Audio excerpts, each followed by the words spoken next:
Mundaba boy zene chawa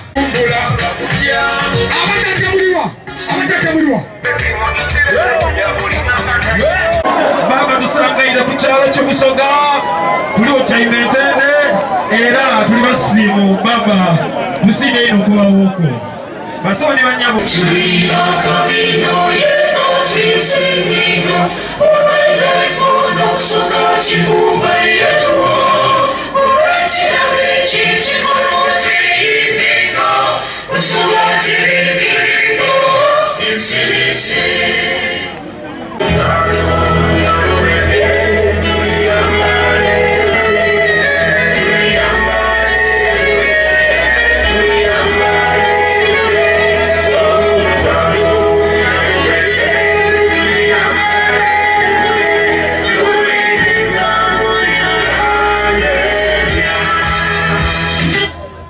All right.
Mutegere system eno nga bweri njagala mufuna akabuli akabategeeza ati mwetaaga ensi yammwe baboyi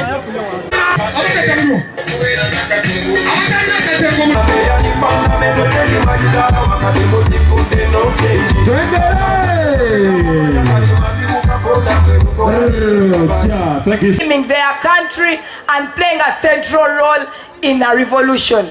With that, all the people from the institutions, Madam President, Honorable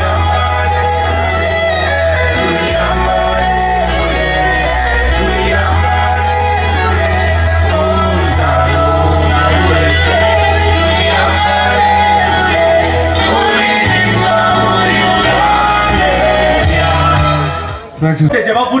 Naye mmwe abatulaze obukulembeze era tuyimiriddewo obukulembeze batuli abavubuka era tugenda savinga abantu byonna gye munagamba tusonge kubanga ku ground gye tuli era tulwaniridde abantu. For God and my country, people power, our power.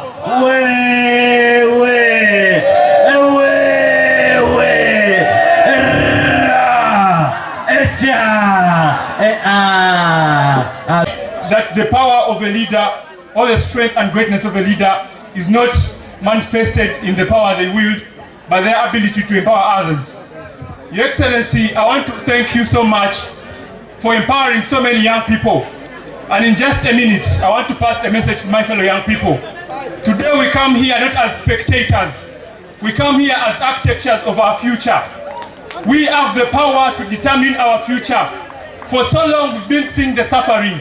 If you go to Ricardo, kuna na babu abaku abakayira ibazama lwaliro aye ifabana tukoze wochi ekisira kituse twestukire tulwanire wanga waife matwetekateko okujja mukaluka leno tukoze tutyo okukunga abantu baife okubona balonda bakulembeza abalungi abakulembeza abana bashikirira aye ate tukoze tutyo okukuma kaluka ife nga tibakayiba. I want to call upon all of you young people. No one is going to fight for you except you. If you do not stand up for yourselves, no one is going to stand up for you. Yesterday you saw in Parliament, you saw what your members did. If you wait for them, we are going to lose this country. Let us stand up in unison, in one voice, and say enough is enough and take control of our country. People power! Our power! Abasoga eneiwanga lyaife twegeje ku bantu bonaona muiwanga tulwanyisa obuli bwenguzi tulwanyise batusiba naje eruziro lw'okwogera amazima. LP, ba MPs, ba councillors ne secretary ya NUP n'abalala bonna mbitiibwa bwamwe tubwebaza okutugaidinga ffe abavubuka nga tuva mu sentro bannange abavubuka bannaffe babatutte mu kkomera myaka 4 nga tebabata abalala babase bavubuka bannaffe tetulina mirimu mukimanyi mwenna tetulina mirimu naye lino eggwanga lyaffe mukimanyi ntutuli ebitundu 8 ku 10 mu lino eggwanga so tulina okutuula wansi tulina okwewaganga His Excellency bwe yatuwaga amaanyi tulina okwekkiririzaamu mu kisanja ekijja ekya 2026 banange mwekkirize mwesimbewo fe tulina gye tugenda kukamba buliyo ka story tulina gye tugenda ne batugamba bwoli mwana muto tosobola kwesimbawo lwaki bo tebagenda mu byabakadde baba balowooza fe tuli baana bato. People power, people power, NUP everywhere. N'ekirala ekiri most important bannange tetusobola kubeera wano ng'abavubuka netwogera nga tetukwatidde wamu kutwala pulezidenti waffe mu ntebe 2026 tuvwatya mu ntebe buli kimu tukyenyigiremu obukulembeze tububeeremu akalulu tukabeeremu bwetujja mukwekalakasa tubeerewo buli kimu kyenyigire. People power, our power. For actually, we the young people make the largest population of this country. We have a task to make our voice a robust and something that will ignite change. It is either us or no one that will speak demanding for change and accountability. It is us that should use our media platforms. It is us that should make sure that you champion change.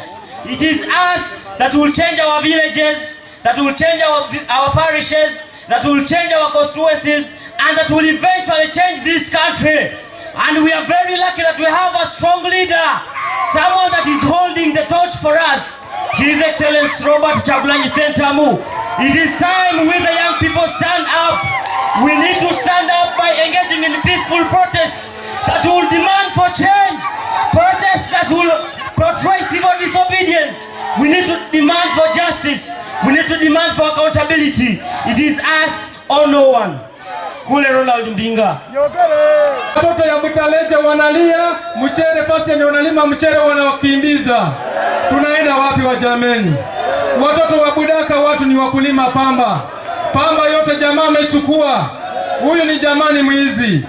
Na watoto wa Bukedi wamesema nikuja hapa nikwambie, tumesema 2026 ukuje usimame, tunaenda kupatia kura yote. Na wamesema 2021 walikupea kura na jamaa aliiba, kila mtu alijua.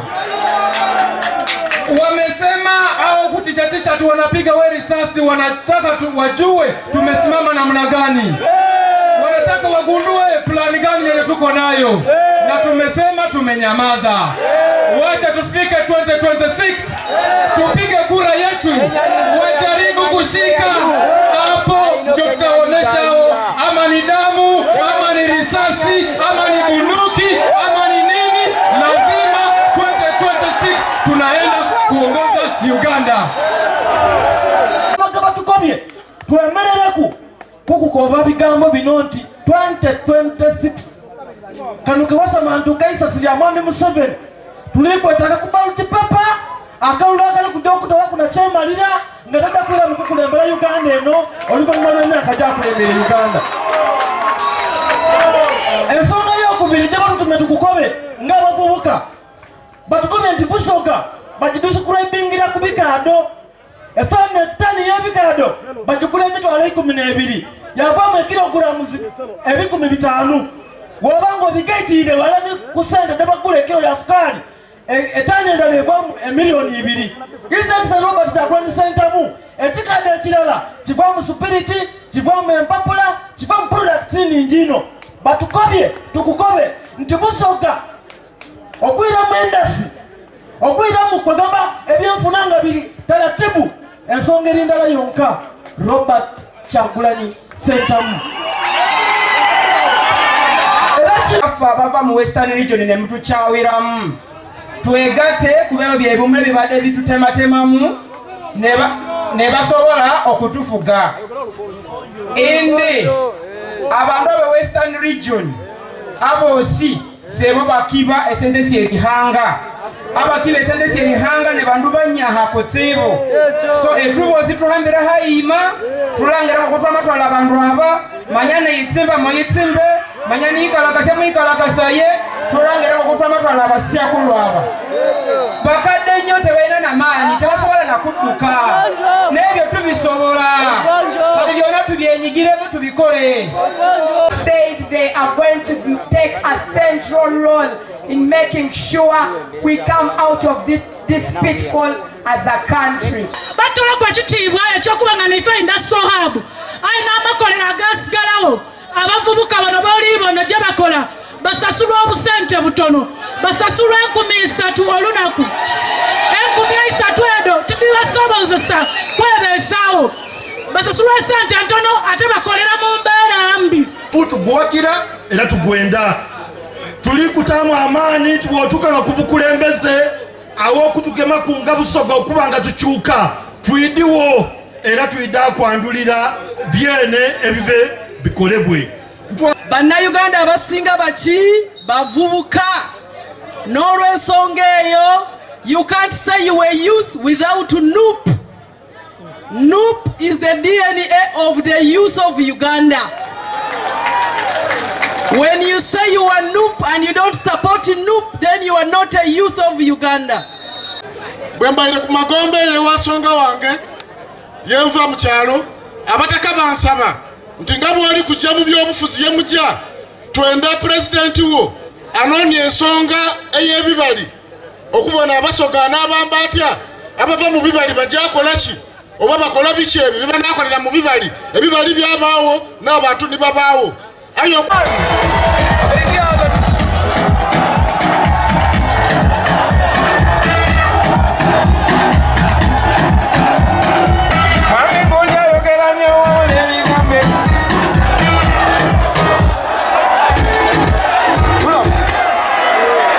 Mr. President, it has been made categorically impossible for anybody to access Jinja because of the bad road network. That is the Jinja-Kampala Highway, Mr. President.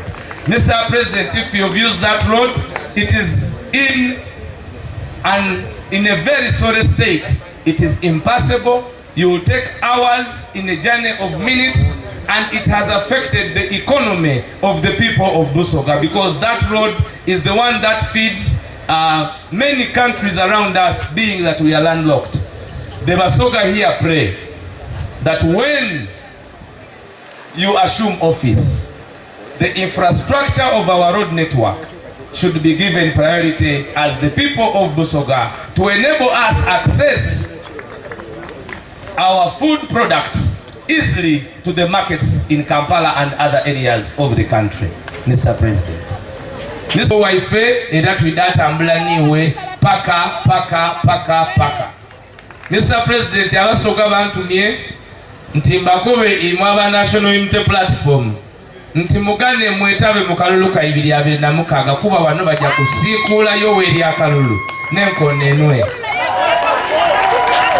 babenga lodiwulire obera ndikwogera nga tibali kuba bakulinze mu kalulu Busoga baba bakulinze enzira bibuuzo bijja kubuuzibwa kimaze okweraga lwatu nti baba niwe ajja okwigusa struggle ey'okulaga ku bannayuganda. Pulezidenti owundi ow'emyaka gyaiwe ayekisinga kuba kikulu pulezidenti ali gy'okuba ng'atambula n'omugigi gwaibwe ogwa internet obankanet.com.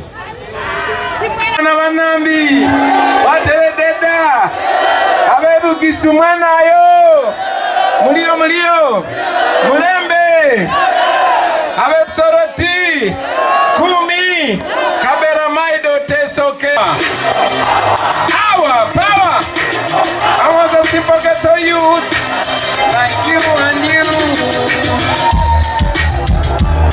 Yagala okubajukiza nti ebiyina tugaidinga byebyo betukiririzamu okulembera si kinyumu okulembera buvunanyizibwa n'obuvunanyizibwa obwo olina okuba n'ekigendererwa ku kutunulira ebiseera ebyo eby'omu maaso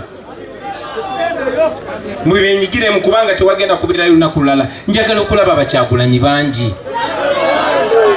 njagala okulaba abasenyonyi bangi, njagala okulaba abazaake bangi, njagala okulaba abannakimuli bangi bali mumwe. Nze bwe mbatunulira mmwe abavubuka naddala mu abakulembeze, especially you the leaders from institutions and you the land people that out there, bwe mbatunulira ndaba aba mayor, ndaba aba MP, ndaba aba kansala, ndaba aba speaker, simanyi mwe mwetunulira kiki mulaba. So this is your time, ladies and gentlemen. Zizemu nekibagamba nti when I showed up everybody doubted.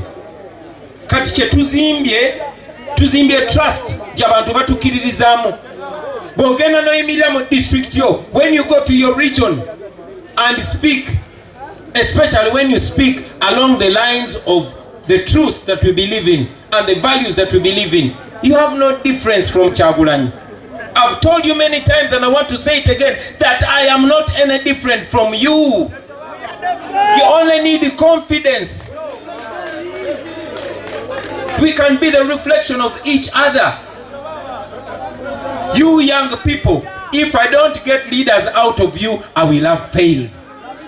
Singa temuvaayo kufuuka bakulembeze nganze n'okusingawo nja kuba nemeddwa. Emyaka gyonna gye tubeeredde mu bukulembeze nze gijja kuba ginsaze. The only way you can defeat your enemy is by working 4-5 times more than your enemy. Today, my message will focus on challenging young people to get involved, young people to take charge, young people to go for leadership. Njagala ensonga givaako nga mbagamba nti tewali nsonga lwaki muŋŋamba nti nchalenginge Museveni omulundi omulala nga mwe temugenda ku chalenginga aba bali. I also want to remind you, ladies and gentlemen, that it is not the wish of the police or this regime for this function to take place. Tetuli wano kubanga polisi eyagala nnyo tubeerewo. Twandibadde tuli Kakindu ne batulemesezaayo ku last minute newakubadde twatukiriza buli kimu. We were pushed to come here. They barricaded all roads. They intimidated people thinking they will fail us. They must be very ashamed to be seeing you here today. Nsanyuse nnyo okubalaba, mwebale butatya, mwebale kugumira kutiisibwa ne mubeera wano olwaleero okuwuliriza bye tubagamba naye obutakomaawo okutulaga obuwagizi n'okubitwala ate mu bibulira abalala abatasobodde kubeera wano. Obuvubuka bwaffe Museveni yabutubbako bwonna.